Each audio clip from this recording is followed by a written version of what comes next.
Kilometers west of Tripoli. A local newspaper says at least 100 people have died and dozens injured. And police and soldiers have reportedly deserted the town of Zuwara, that's 120 kilometers west of the capital. Witnesses say the people are now in control. And former loyalists continue to abandon the colonel. One of Gaddafi's cousins has left Libya. The ambassador to Jordan has resigned, and Gaddafi's personal aide is now seeking asylum in Egypt. Meanwhile, oil prices, they're falling, and that's following rumors the Libyan leader has been shot. But the U.S. government says it has no reason to believe that Muammar Gaddafi is dead. It comes as the Bank of America said oil production in the country is set to shut completely. Well, Muammar Gaddafi may still be holding on to political power, but it seems he's losing control of the country's oil fields. There are suggestions one of his opponents has taken charge of oil terminals near the city of Benghazi, while there are reports the nation's oil production is set to shut down completely. Nadim Baba has more. For the time being at least, Muammar Gaddafi maintains his grip on Tripoli. But reports out of Libya's second city, Benghazi, suggest oil terminals to the east of the capital are now in the hands of the colonel's opponents. People calling themselves revolutionaries say they're protecting the terminals, but it's unclear what will happen to exports. Some experts say Libya's daily output of 1.6 million barrels is already down a quarter. One Italian firm claims the drop's more like three-quarters. As foreign oil firms suspend production in Libya, employees are heading home. At Tripoli's international airport, one of them told Al Jazeera's James Bays these were frightening times for him and his colleagues.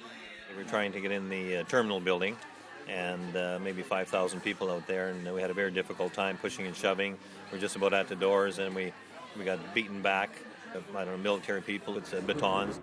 There's fear too on the financial markets. For a while on Thursday, petrol prices were at their highest for 2.5 years. The big question, of course, is how regional turmoil might impact on Saudi Arabia. Saudi Arabia is the only big producer of oil that has spare capacity to produce more, and I think it would be very willing to do so, you know, if things became much more unstable. And it also, of course, is the biggest producer, so it has vast quantities of it. And I think that Saudi Arabia is also particularly concerned about the instability, because after all, Saudi Arabia itself could become a victim. You know, who knows? So I think that I think the Saudis are the ones to watch. Saudi Arabia is now said to be talking to European refineries, offering to fill the gap left by Libya. But the longer the unrest goes on, the greater the threat to the local and the global economy. Nadim Baba, Al Jazeera. We have with us in the studio Tariq Youssef. He's the Dean of the Dubai School of Government. Thank you for staying with us, sticking around here on Al Jazeera. We're just listening to that report there about the oil production in Libya. Let's say that oil production is completely taken offline. The pumps are completely turned off in Libya. Do you think that will make the international community stand up and take notice and act quicker? I think they will definitely accelerate their response, in part because oil markets are going to react with devastating panic. Yeah, because the criticism that we've heard is that the US, the UN, they've just not come out quick enough and acted in reaction to what's happening in Libya. Possibly because the incentives are not yet there clearly for them to react.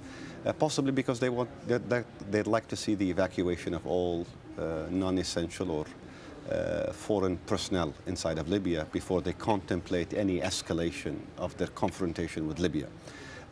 Now, on the other hand, if foreign personnel leave, oil installations become managed less reliably. But it seems that So then how likely is it that oil production will be completely shut down, and how concerned are you that will be the case?